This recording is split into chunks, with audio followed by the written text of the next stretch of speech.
People think it's easy for me to stand in front of a camera or in front of an audience and tell my story of mental and emotional wellness, my story of a breakdown several years ago.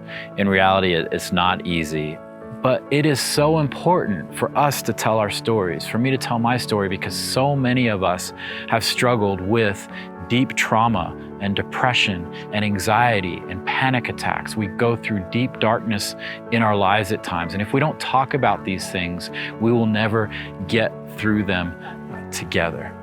You see, several years ago, people would look at my life and think that I had everything together. I had a beautiful wife, 2 amazing kids, a career, a high school soccer coach, I'm an athlete, I've traveled the world in my humanitarian career, but in reality, there was a lot of things going on inside of me that I didn't know what to do with and that no one else really knew about. And everything went away. And I found myself after an emotional and mental breakdown in an emergency room because I did not trust myself to make it through the night. I was gonna hurt myself.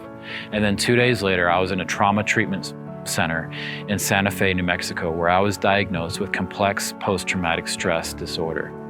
You see, the things in my childhood, the things that I had grown up with, the traumatic events, the abuse, all kinds of things had finally, as they explained to me, caught up with me. And because I had not dealt with them in my life, they were finally dealing with me in some very catastrophic ways.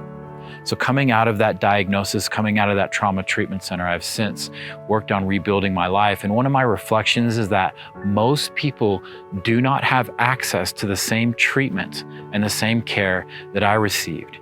I was fortunate to get the help and care I need that without, seriously, I do not know if I would still be here. And most people don't have that access.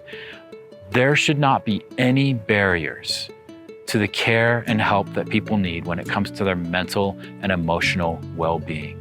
And so myself and some other great people have co-founded this organization called A Way Thru. We want to create access so there are no barriers for people to get the mental and emotional care that they need. And we also want to break stigma, and that's why we tell our stories of truth and reality about the struggles we are going through. We want you to join this movement. If you are someone who needs help, you can join by getting help. Click on our link on our website to get help. And if you are someone like me who has loved ones and family and friends who need help, and you just want to support this movement, please gift help by donating to this cause, to this movement, so that we can change our communities, so that we can change the conversation around mental health, so we can understand together that it is okay to not be okay. And it is okay, more than okay, to get the help that you need, that we need and deserve, so that we can have better communities, better families, better relationships, indeed, a better world.